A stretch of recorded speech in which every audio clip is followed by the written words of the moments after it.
Assalamualaikum warahmatullahi wabarakatuh.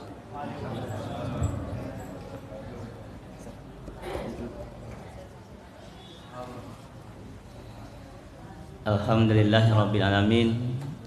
Asyhadu an la ilaha illallah wahdahu la syarikalah wa asyhadu anna Muhammadan abduhu wa rasuluhu la nabiyya ba'dah. Qala Allah ta'ala fi kitabil karim, na'udzu billahi minasyaitonir rajim. Bismillahirrahmanirrahim. Wa min ayatihi an khalaqalakum min anfusikum azwaja litaskunu ilaiha wa ja'ala bainakum mawaddah wa rahmah.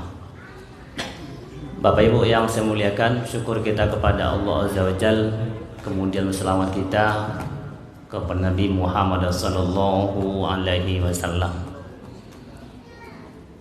Muzakarah kita malam hari ini berkenaan dengan keluarga, sakinah, mawaddah, warahmah. Bapak Ibu yang saya muliakan, semua kita ini ketika ingin menikah dulu, yang kita bayangkan tuh indah, gitu kan. Bagaimana terbina keluarga yang bahagia, suami sayang sama istri, istri sayang sama suami, selalu rukun dan damai, sehingga muncul istilah, apa istilahnya? Dunia ini milik kita berdua, kan model itu. Yang lain numpang. Tapi ketika lagi jalan nih, rupanya tak seindah yang dibayangkan kadang-kadang. Ya, muncul kadang pertengkaran. Kadang 1 bulan baru menikah sudah bertengkar. Masuk 1 tahun yang pertama sudah ada piring terbang di situ. Nah, ada piring yang terbang, ada kuali yang terbang, ada periuk yang terbang, macam-macam lah yang terbang. Setelah itu apanya yang terbang lagi? Lakinya yang terbang atau bininya yang pulang. Pulangkanlah aku ke rumah orang tuaku.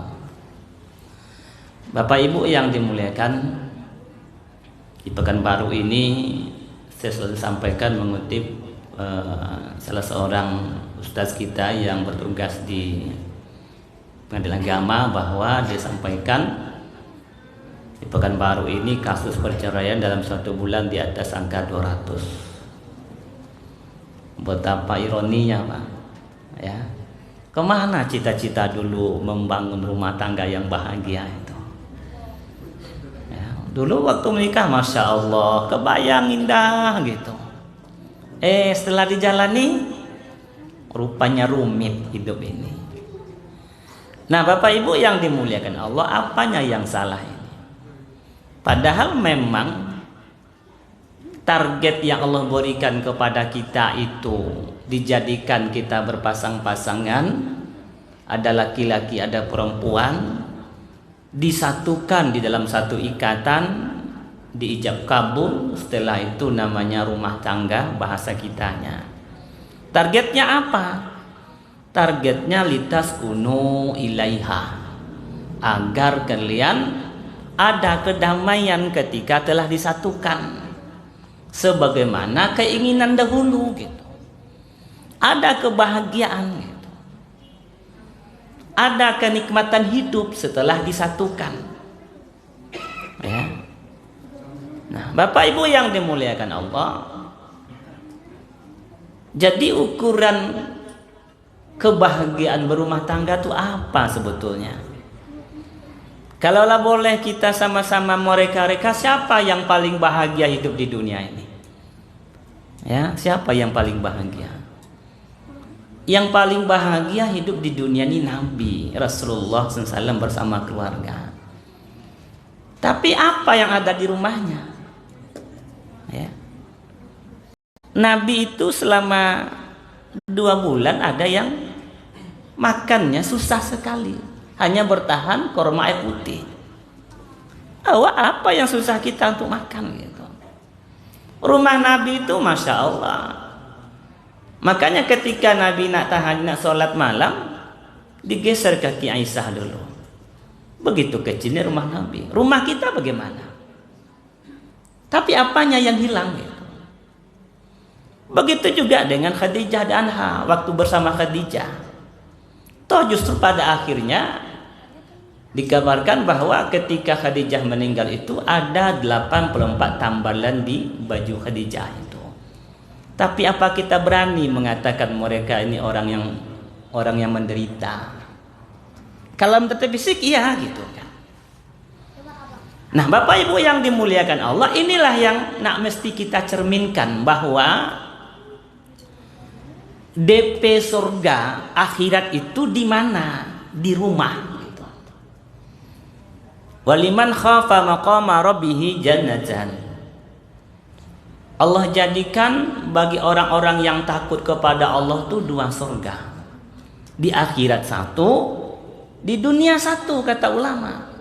Di dunia di mana? Dalam keluarga, di rumah tangga. Maka Nabi katakan baiti jannati, rumahku adalah surgaku.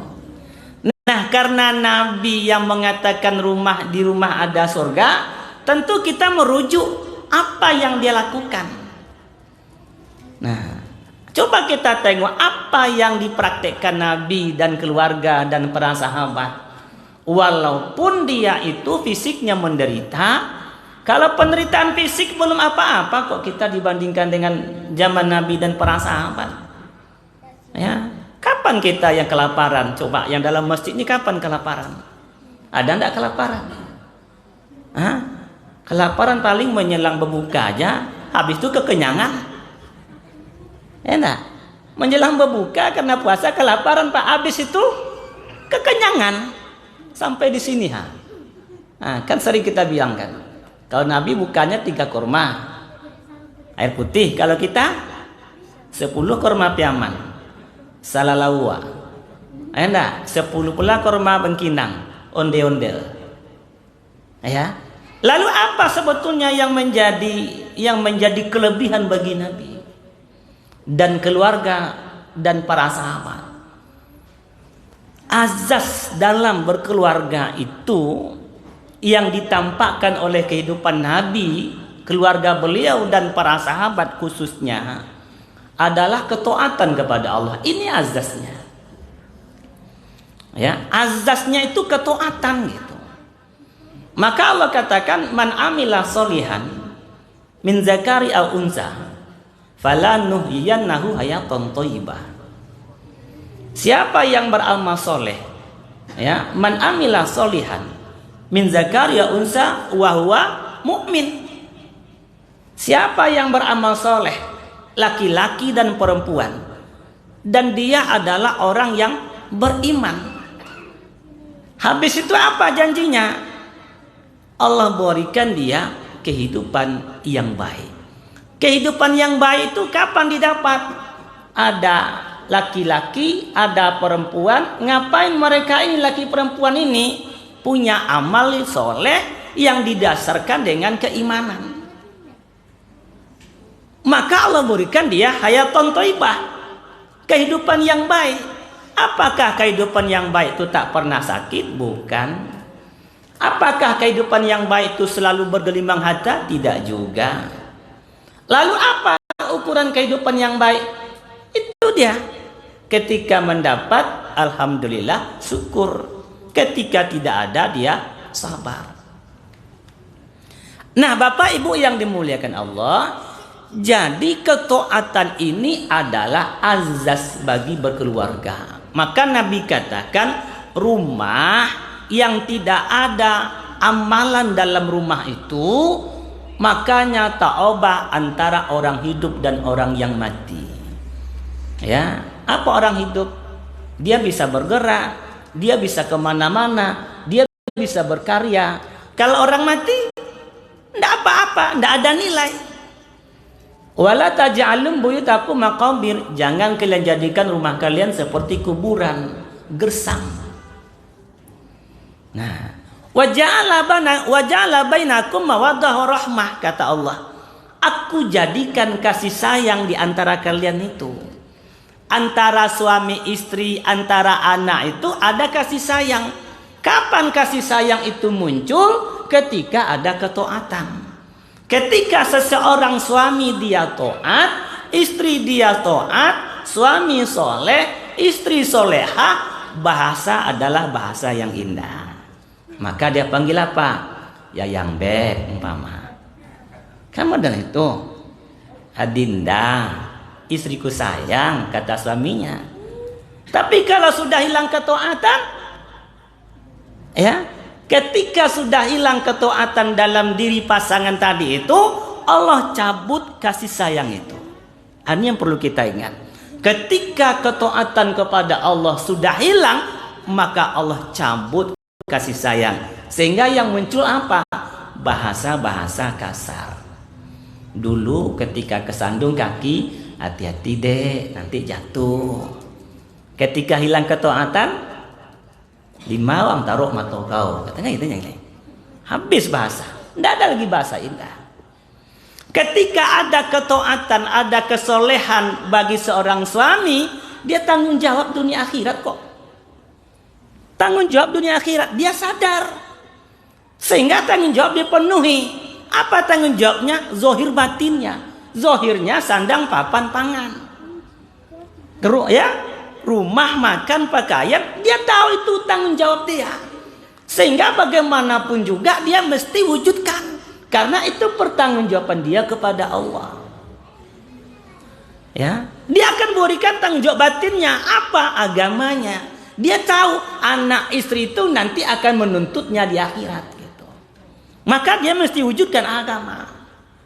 Tapi ketika tidak ada tanggung jawab, tidak ada ketaatan, dia biasa-biasa saja, makan jo dendeng balado di luar, bininya entah makan tidak, dia tak peduli. Tak peduli gitu. Kenapa? Ketaatan hilang. Kalau ketaatan muncul dalam diri si suami, seorang suami yang soleh, pasti dia pemaaf. Yang mudah memaafkan tuh siapa? Hah? Yang mudah memaafkan itu orang ada rasa iman loh Pak. Kalau sayang mungkin bisa diwujudkan.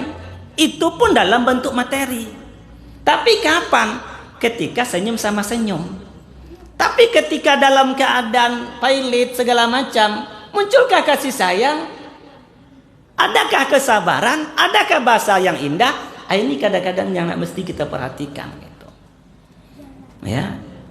Begitu juga ketika suami istrinya yang solehah, dia sadar bahwa dia adalah seorang istri yang punya bertanggung jawab kepada Allah tentang rumahnya dan tentang pelayanan kepada suaminya. Ketika seorang istri itu solehah, dia sadar Pak, apa fungsinya di rumah? Khadimah, tahu khadimah? Sebagai pelayan, melayani suaminya. Tampil dengan cantik, berwajah ceria. Tengoklah Fatimah, tak banyak tuntutan. Ali pulang, tengok Fatimah dalam keadaan agak susah gitu. Ditanya, wahai istriku, apa yang terjadi? Kok kayakmu kamu payah kali? Wahai suamiku, aku sudah 2 hari tak makan. Lah, kata Ali, ngapa tak dibilang? Artinya apa? Ngapa kamu tak bilang kesusahanmu sama saya? Apa kata Fatimah? Wahai suamiku, ketika kita menikah dulu, saya ingat pesan Rasulullah. Wahai Fatimah, kalau suamimu bawa makanan pulang, maka makanlah. Tapi kalau tak ada dia makanan pulang, jangan tanya. Kelawak kini wak kira-kira. Latigo bungkui dibawa pulang, batanya jelek. Kok segitu yang bang kamu dari itu? Ini yang hilang gitu. Maka ketika seorang istri itu dia istri yang soleha, dia akan dengan sukarela, sukacita melayani suaminya gitu. Karena dia sadar surganya berada dalam ridho suami. Ya, rancaknya tuh di mana? Cantik seorang istri soleha itu di mana? Dalam rumah. Ya, dalam rumah, bukan waktu ke pasar. Awak kadang-kadang kondangan rancak gitu kan. Ya, lipstiknya 3 lapis, badaknya sampai lapis. Ya, parfumnya luar biasa. Tapi ketika di rumah boy country. Nah, ini yang salah gitu. Cantiknya itu di rumah untuk suaminya. Ketika istri itu soleha, dia akan berfungsi sebagai apa? Bukan hanya sebagai pelayan, tapi dia juga bertanggung jawab atas pendidikan anaknya. Dia murabiyah. Kenapa? Jadi contoh teladan yang pertama tuh keluarga lo. Akan menjadi pendidik. Cuman sekarang hari ini kan ibu-ibu tuh malas dibilang apa kerjaan, status apa, ibu rumah tangga. Malu bilang ibu rumah tangga. Ya, ibu siapa lagi kalau bukan di rumah? Coba kita tengok hari ini, kenapa banyak terjadi yang namanya percekcokan? Kenapa terjadi yang banyak perceraian? Kenapa? Karena kedua-duanya saling memburu harta. Ya, Pak. Istrinya wanita karir, suaminya karir juga. Ujung karir itu orientasinya apa? Orientasinya uang gitu. Ada yang datang ke saya, Pak. Bagaimana datang? Suami dulu kerja di tempat yang leks lah di Pekanbaru nih, Pak. Ya, termasuk bergengsi. Muncul masa pensiun. Uang tidak ada masuk. Tapi uang selama ini bagaimana? Uang selama ini diberikan satu bangunan untuk membuat suatu lembaga pendidikan. Nah, istrinya lagi yang kerja di situ. Uang istri tetap masuk. Tapi dari mana masuk uang istri? Dari hasil olahan suami selama ini yang pensiun. Ketika suami sudah pensiun, tidak ada nilai lagi. Kenapa? Itu tadi. Ya, karena sama-sama memburu uang. Lah, mana yang tinggi wanita karir mengejar harta daripada wanita karir menjadikan anaknya menjadi anak yang soleh dan solehah? Mana yang tinggi? Mana yang tinggi nilainya, Pak? Hari ini itu yang hilang. Sehingga apa? Tidak ada lagi kesadaran. Seolah-olah mereka menikah itu untuk apa? Berlomba-lomba mencari harta gitu.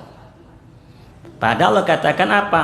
Wal mu'minuna al mu'minat ba'duhum awliya'u ba'da ya'muruna bil ma'ruf wa yanhauna 'anil munkar wa yuqimuna shalah wa yutuna zakah wa yuti'una Allah wa rasulah ulaika sayarhakumullah, kata Allah. Laki-laki yang beriman, perempuan yang beriman, ngapain dia?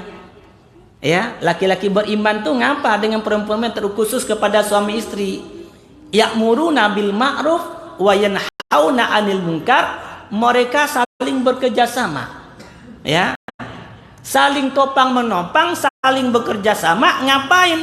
Dalam rangka menciptakan kebajikan, dalam rangka menjauhi kemungkaran. Ini, maka orientasi suami istri itu apa? Mereka itu taubahnya sepasang sayap yang sedang terbang menuju kemana? Menuju surga Allah SWT. Nah, apa yang dilakukannya? Ini dia, ya'muruna bil ma'ruf wa yanhauna 'anil munkar, saling menciptakan kebaikan, saling menjauhi kemungkaran, wa yuqimuna shalah, selalu berhubungan, bermediasi kepada Allah, wa yutuna zakah, mereka juga saling berinteraksi sama manusia. Ya. Dan mereka taat kepada Allah dan Rasulnya. Apa kata Allah? Ulaika sayarhamullah. Allah berikan rahmatnya, kasih sayangnya. Kapan? Ketika mereka berada dalam ketaatan. Maka Bapak Ibu yang dimuliakan Allah, ini kepada kita pengantin lama, perbaharui. Kepada kita yang mau menikah, ingat. Ya, ada yang mau nikah di sini. Yang mau menikah, yang sudah pengantin lama, ingat bahwa tujuan menikah itu untuk apa? Tujuan menikah itu adalah menyempurnakan perintah Allah, menghidupkan sunnah Nabi, menjadikan lahan itu lahan ibadah sehingga litaskunu ilaiha. Tujuan menikah bukan untuk memperbanyak harta, tidak. Tujuan menikah bagaimana suami istri ini adalah menjadi penduduk-penduduk surga yang masih beraktivitas di bumi. Apa aktivitasnya? Itu tadi memperbanyak kebajikan, menjauhi kemaksiatan, selalu bermediasi dengan Allah Azza wa Jalla dan berinteraksi dengan manusia dengan baik. Ulaika sayarhamullah. Allah akan berikan kasih sayangnya, rahmatnya. Kalau rahmatnya Allah berikan, apapun yang dia miliki, dia akan mendapatkan kenikmatan hidup. Ini di dunia Allah berikan DP surga untuk akhirat. Semoga kita termasuk dalam golongan ini. Subhanaka wa bihamdik asyhadu an la ilaha illa anta astaghfiruka wa atubu ilaik. Assalamualaikum